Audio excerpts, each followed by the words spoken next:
How to file HPR that is half yearly progress report, जिसे हम form number 6 भी कहते हैं। तो यहाँ पे लॉगिन कर लिया है और लॉगिन करने के बाद यहाँ पर HPR करके एक ऑप्शन है जहाँ जिसके ऊपर हमें क्लिक करना है। क्लिक करने के बाद यहाँ पे आपका फाइनेंशियल ईयर शो होगा। तो यहाँ पे फाइनेंशियल ईयर में H1 और H2 दिखाई दे रहा है। सो H1 होता है अप्रैल से सितंबर तक, 1 अप्रैल से लेकर 30 सितंबर तक जो भी ट्रांजैक्शंस होते हैं वो H1 में हम सबमिट करते हैं, और H2 में 1 अक्टूबर से लेकर 31 मार्च तक। सो हमारा H1 ऑलरेडी सबमिटेड है, बट वो ऑरेंज क्यों दिख रहा है? ऑरेंज इसलिए दिख रहा है क्योंकि ये डेट के बाद सबमिट हुआ, जो ड्यू डेट थी उसके बाद सबमिट हुआ। तो इसकी ड्यू डेट होती है HPR ख़त्म होने के बाद 20 दिन हमें मिलते हैं। सो अप्रैल से सितंबर के लिए जो ड्यू डेट होती है वो होती है 20 अक्टूबर। ये 20 अक्टूबर के बाद सबमिट किया था, इसलिए ऑरेंज में है, जिसे हम डिफ़ॉल्ट सबमिट कहते हैं, इसलिए वो ऑरेंज शो हो रहा है। अभी ये H2 जो है, ये H2 फिलहाल एक्टिव है, यहाँ पे एक्टिव मतलब ग्रीन में है, इसे हम फाइल कर सकते हैं। अभी ड्यू डेट नहीं गई है क्योंकि 20 अक्टूबर तक इसकी ड्यू डेट है। तो अभी हम इसको फाइल करने के लिए इसे ओपन कर लेते हैं। ओपन करिए। इसे ओपन करने के बाद यहाँ पर हमें ऑप्शन मिलता है ऐड प्रोजेक्ट का, और नीचे आप यहाँ पे देखोगे बहुत सारे ट्रांजैक्शंस हैं। ये ट्रांजैक्शंस हमने पहले से ऐड करके रखे हैं ताकि आपको दिखा सके। ये ट्रांजैक्शन पहले ऐड नहीं होते हैं, तो कैसे ऐड करना है हमें आपको एक सैंपल बताते हैं। तो सबसे पहले आपको ऐड प्रोजेक्ट पे क्लिक करना है। तो ऐड प्रोजेक्ट मतलब जिन जिन प्रोजेक्ट पर आपने ट्रांजैक्शन करे हैं, जिन जिन प्रोजेक्ट से आपको कमीशन मिला है, तो वे प्रोजेक्ट आपको ऐड करने होते हैं। ऐड करने के लिए सिंपली आपको यहाँ पर महारेरा नंबर एंटर करना है, उस प्रोजेक्ट का रेरा नंबर। जैसे आप एंटर करोगे, कोई एक सैंपल एंटर करके बताइए।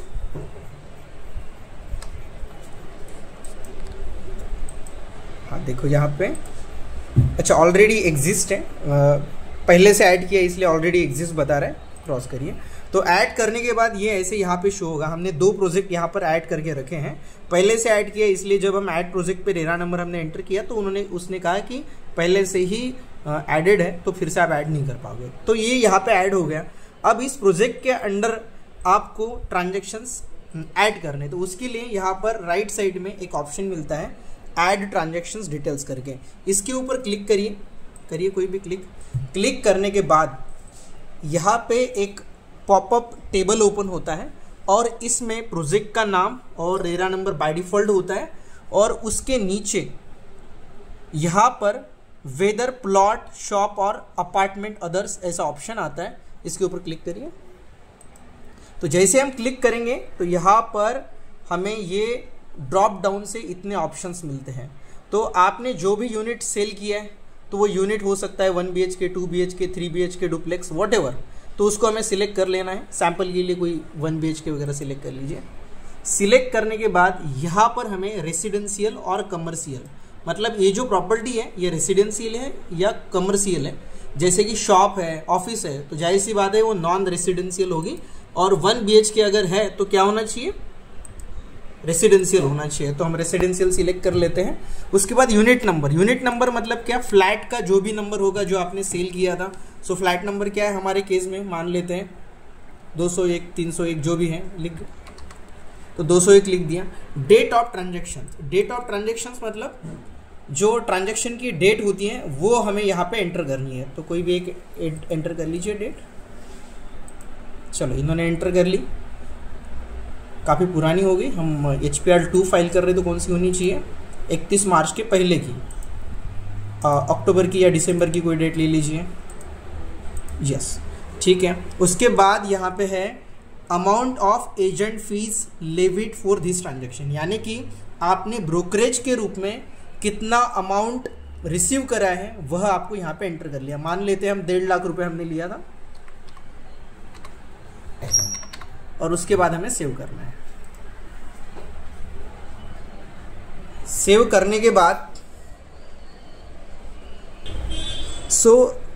वैसे 1 बाय 1 सारे ट्रांजैक्शन आपके ऐड कर लीजिए। हमने ये सारे ट्रांजैक्शन यहाँ पे ऐड करके रखे हैं। उसके बाद नीचे आइए। अब यहाँ पे और एक ऑप्शन है applicable for real estate agents whose annual turnover is 20 lakhs and above. तो prevention of money laundering act के तहत आपको एक FUIND रजिस्ट्रेशन मैंडेटरी होता है, और उसके तहत आपको प्रिंसिपल ऑफिसर और डिजिग्नेटेड और डायरेक्टर आपको आपके फर्म का या आपके कंपनी का डिफाइन करना होता है, रजिस्ट्रेशन में एंटर करना होता है। तो आपका टर्नओवर अगर 20 लाख के ऊपर है तो ये जो नीचे का टेबल है यहाँ पे भी आपको एंट्री करना अनिवार्य है, और वो करने के बाद आप सेव कर सकते हैं। और सेव करने के बाद सिंपली आपको सबमिट कर देना है। सो यहाँ सेव करने के बाद सिंपली आपको सबमिट कर देना है, और सबमिट करने के बाद आपका जो ये HPR है, हाफ ईयरली रिपोर्ट है, ये सबमिट हो जाता है। फिलहाल हम ये सबमिट नहीं कर रहे, बट यही प्रोसेस होती है, और इसी के साथ ये आपकी जो हाफ ईयरली रिटर्न की जो प्रोसेस है वो कंप्लीट हो जाती है। ओके, सो ये जो प्रोसेस है ये हमने फॉर्म नंबर 6 यानी कि हाफ ईयरली रिटर्न की इस वीडियो में देखी। ये जो हाफ ईयरली रिटर्न है हर एक रियल एस्टेट एजेंट के लिए जिनके पास रेरा नंबर है उनके लिए ये मैंडेटरी है। हर 6 महीने में आपको ये half yearly return financial year में 2 बार आपको फाइल करना होता है। आगे चल के अगर ये आपने फाइल नहीं किया तो हो सकता है कि महारेरा आपके ऊपर कोई एक्शन ले या फिर आपका रेरा सस्पेंड भी कर दे। इसलिए आपको ध्यान से टाइम पर आपको आपका रेरा का जो ये हाफ ईयरली रिटर्न है ये आपको फाइल करना है। अगर ये वीडियो आपको उपयुक्त लगी तो आप हमारे चैनल को सब्सक्राइब करिए और वीडियो को लाइक करिए। Thank you.